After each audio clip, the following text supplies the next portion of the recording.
Perawatan gigi idealnya rutin dilakukan. Namun, bagaimana perawatan gigi dilakukan selama pandemi COVID-19 seperti sekarang ini? Lalu, perawatan apa yang dapat dilakukan? Yuk disimak video ini. Corona pertama kali ditemukan di Wuhan, Cina pada Desember 2019. Dalam dunia kesehatan, corona disebut dengan Coronavirus Disease 2019 atau COVID-19, dan nama virus yang merupakan penyebabnya adalah Severe Acute Respiratory Syndrome Coronavirus 2 atau SARS-CoV-2. COVID-19 termasuk penyakit zoonotik, yaitu penyakit yang berasal dari kelelawar Rhinolophus sinicus sebagai origin host dan Trenggiling sebagai immediate host. Penyebaran virus diawali dari penyebaran hewan ke manusia atau animal to human, di mana setelah individu terinfeksi akan menyebarkan virus lagi ke individu lainnya. Penderita COVID-19 akan mengalami gejala seperti batuk, bersin, kesulitan bernapas, pegal-pegal, dan demam. Berdasarkan informasi saat ini dari keahlian klinis, dikatakan bahwa individu yang lebih tua dalam kisaran usia 50-60 tahun dan individu segala usia yang memiliki kondisi medis atau penyakit serius lebih beresiko terinfeksi COVID-19. Seperti individu yang memiliki penyakit paru-paru kronis, asma yang parah, penyakit jantung serius, imunokompromis atau daya tahan tubuh kurang seperti penderita autoimun, diabetes, gagal ginjal, penyakit hati, ataupun sedang menjalani perawatan kanker.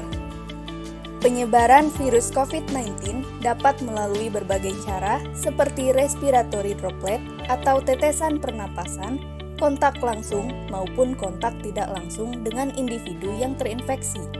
Contohnya, individu terinfeksi COVID-19 yang sedang batuk atau bersin di dekat individu yang sehat tidak menggunakan masker sehingga virus dapat masuk melalui mulut, mata, dan hidung terbuka. Droplet atau tetesan hasil batuk dan bersin dapat berpindah pada individu lainnya kurang dari 1 meter. Yang kedua, penyebaran COVID-19 melalui kontak langsung. Contohnya, individu terinfeksi berjabat tangan dengan individu yang tidak terinfeksi. Dan yang ketiga adalah kontak tidak langsung seperti menyentuh barang atau lingkungan yang disentuh oleh individu terinfeksi. Diketahui bahwa virus SARS-CoV-2 ini tetap aktif dan tetap dapat menular pada benda mati selama 9 hari. Setelah virus SARS-CoV-2 masuk ke tubuh individu yang sehat, individu tersebut tidak langsung merasakan gejala COVID-19, seperti demam, batuk, bersin, dan sesak napas. Hal ini dikarenakan COVID-19 memiliki periode inkubasi atau periode individu yang baru terinfeksi sampai gejala muncul, yaitu rata-rata 5-6 hari, dan 14 hari adalah waktu yang tepat untuk pengamatan medis bagi individu yang terinfeksi COVID-19.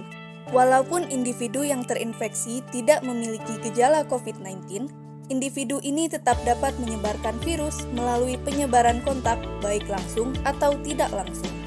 COVID-19 belum memiliki obat untuk menyembuhkan pasien dan juga belum ada vaksin untuk membantu pasien COVID-19 untuk sembuh dari infeksi.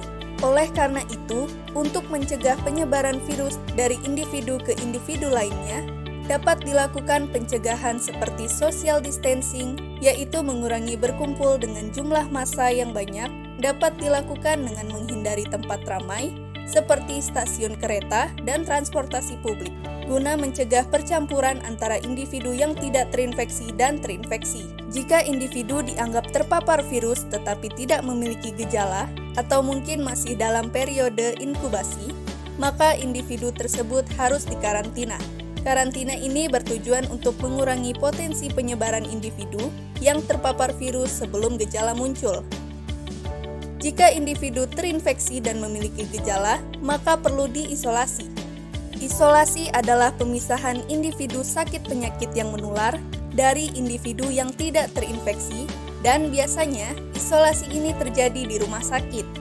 Isolasi individu yang terinfeksi ini efektif dalam menghentikan penyebaran individu ke individu lainnya. Dengan adanya pandemi COVID-19, banyak aktivitas dan kegiatan yang mengalami perubahan seperti work from home, dan kegiatan pembelajaran di sekolah dilaksanakan PJJ atau pembelajaran jarak jauh. Hal ini dilakukan untuk mengurangi penyebaran COVID-19 melalui pengumpulan massa. Perubahan aktivitas ini terjadi juga pada praktik dental, karena salah satu penyebaran penyakit COVID-19 dapat terjadi di klinik gigi. Baik dokter gigi maupun pasien, keduanya dapat beresiko terpapar COVID-19. Baik dari dokter gigi ke pasien ke dokter gigi, maupun pasien ke pasien lainnya. Hal ini dikarenakan prosedur-prosedur saat perawatan gigi yang memiliki potensi dalam penyebaran virus, seperti komunikasi face-to-face pasien dengan dokter gigi, prosedur perawatan gigi yang menghasilkan cairan tubuh seperti darah dan saliva atau air liur, lingkungan atau peralatan yang digunakan terkontaminasi virus oleh pasien yang terinfeksi. Oleh karena itu, banyak organisasi dental dunia seperti Centers for Medicare and Medicaid Services, Centers for Disease Control and Prevention, American Dental Association, dan American Dental Hygienists Association, dan juga organisasi dental di Indonesia yaitu PDGI atau Persatuan Dokter Gigi Indonesia, menyarankan dokter gigi untuk hanya melakukan perawatan yang bersifat dental emergency selama pandemi COVID-19 guna mengurangi penyebaran COVID-19. Apa itu dental emergency? Menurut American Dental Association 2020, dental emergency adalah kasus keadaan darurat gigi yang berpotensi mengancam hidup dan membutuhkan perawatan segera. Selama pandemi COVID-19, dokter gigi disarankan untuk melakukan perawatan kepada pasien yang memiliki keluhan dan kasus yang parah saja, guna mengurangi penyebaran virus. Tunda ke dokter gigi selama pandemi COVID-19 jika kasus yang dialami seperti pembersihan karang gigi atau scaling, kunjungan periodik ke dokter gigi, nyeri ringan setelah cabut gigi, mencabut gigi yang tidak sakit, pemasangan behel yang tidak darurat, dan kontrol behel. Lalu, kasus apa yang termasuk dental emergency? Sakit gigi dengan nyeri yang tidak tertahankan, menambal gigi yang berlubang besar terasa sakit dan nyeri, gusi berdarah tidak berhenti, gusi bengkak dan bernanah akibat infeksi, gigi patah akibat kecelakaan sehingga menyebabkan nyeri dan menusuk gigi atau fracture teeth, gigi yang terlepas dari gusinya atau avulsion teeth, sakit gigi hingga terjadi pembengkakan pada mata, kawat behel yang melukai rongga mulut sehingga menyebabkan rasa sakit dan berdarah, gigi palsu yang rusak atau patah, dan trauma pada wajah akibat kecelakaan. Lalu, bagaimana agar tetap aman ke dokter gigi di saat membutuhkan perawatan darurat? 1. Membuat perjanjian kunjungan dengan dokter gigi melalui telepon atau pesan. 2. Saat datang ke klinik, berikan informasi mengenai kondisi kesehatan kamu yang sebenar-benarnya. 3. Kenakan masker jika memungkinkan di saat berjalan di klinik, bahkan saat berkomunikasi dengan dokter gigi. Hal ini untuk mencegah terhirupnya dari partikel udara yang infeksius. 4. Menjaga jarak dengan pasien lain ketika di ruang tunggu. Dan 5. Cuci dan bersihkan tangan setelah menggunakan kamar kecil, menyentuh permukaan dengan tangan kosong, dan setelah meninggalkan klinik gigi. Sekian dan terima kasih.